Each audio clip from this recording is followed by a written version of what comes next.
Hi, welcome to another exciting week with Paganist Spirit Tribe. I am Nicole. I've decided to combine the weekly card readings into one video for you today to show how they all sort of meld together and create a nice sort of almost holistic approach to the cards this week.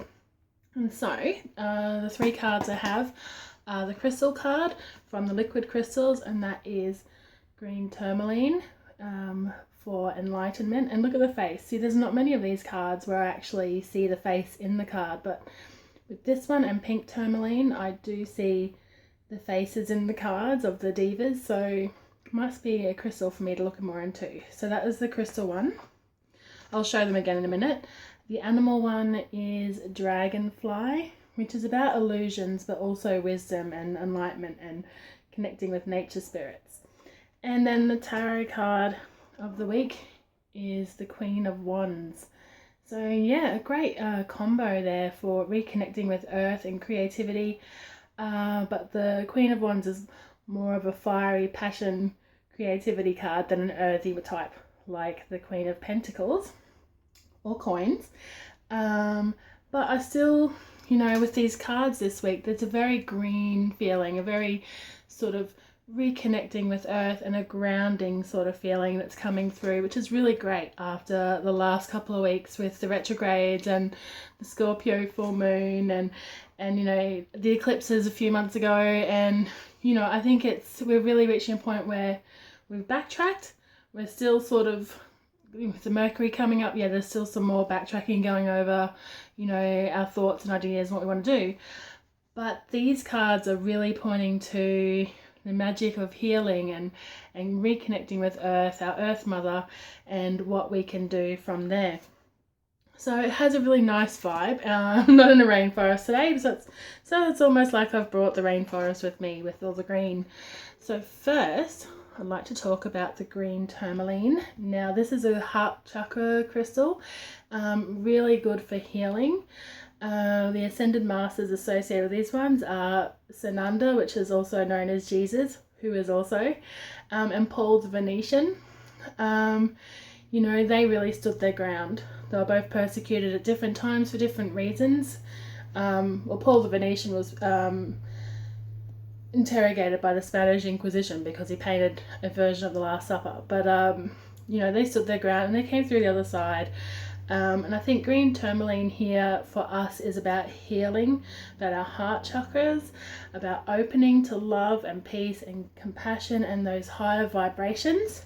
It also can represent a father figure in your life. So if you've got issues with your father figure, or if he's recently passed, he's here with you now, and now is a really good time for healing for that one.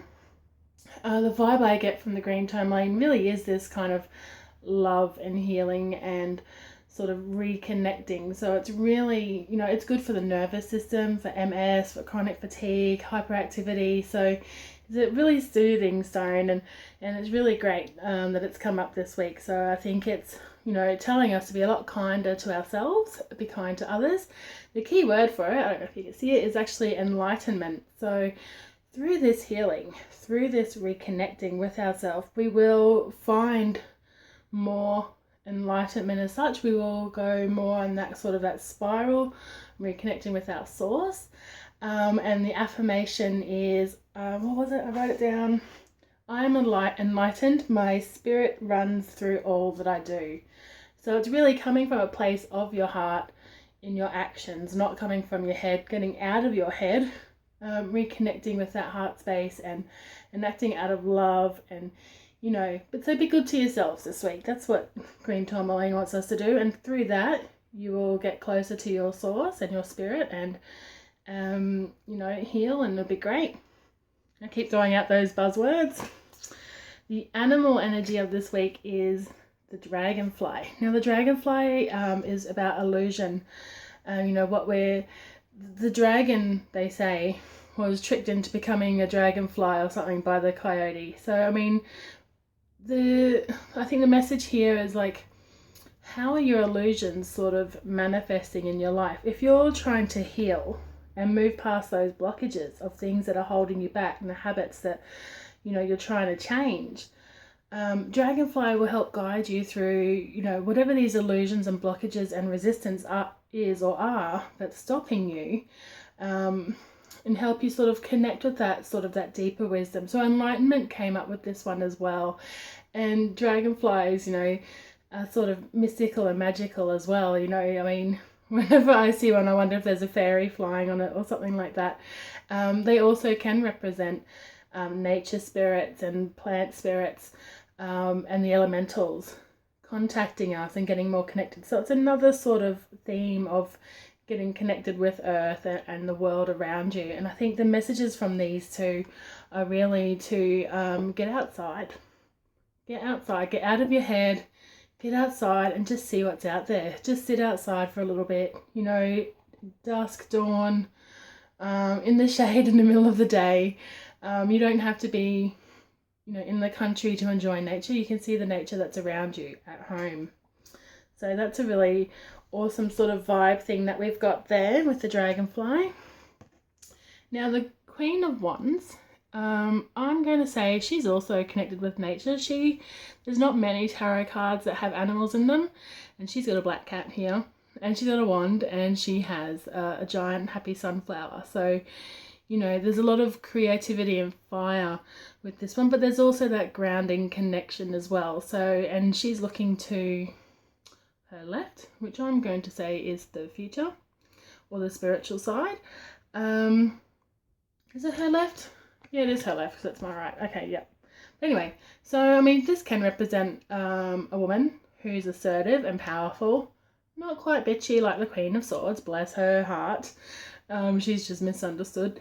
This woman, she can be a Leo, an Aries, a Sagittarius, someone fiery, someone creative, someone making decisions, from that intuition and that source within themselves, someone who's not trapped in the past but looking to the future.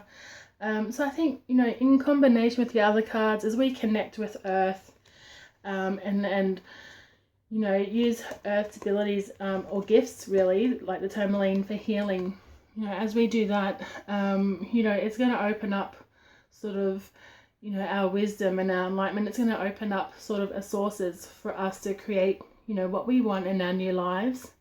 You just have to have the self-belief. She's got a lot of self-belief. She's got a power. Maybe an ego. Ego's not always a bad thing. It keeps us safe, but, sometimes it's, poo-pooed. So I think in all that, hopefully you got the gist of what the messages for this week were. Healing, heart chakra, coming from your heart space, forgiveness, peace, compassion, random acts of kindness, get yourself some Tourmaline, live through the heart, get out of your head. Dragonfly, the world is a mystical, beautiful place. There's so much that we don't know. Reality is an illusion in itself. So Dragonfly invites us to pierce through that illusion, not only in reality and see things, from a different perspective, but to sort of move past those habits that we're trying to, get through and break those little seals of resistance that we have. And the Queen of Wands is our sort of like our powerful feminine archetype here, she's got the balance of the masculine as well because of the fire and the creativity and the assertiveness and dominance. And yeah, I think that's pretty cool. So I hope you have a great week. Thanks for listening. Come and find Paganist Spirit Tribe on Facebook. Have a great week, and I will see you next time. All right, bye.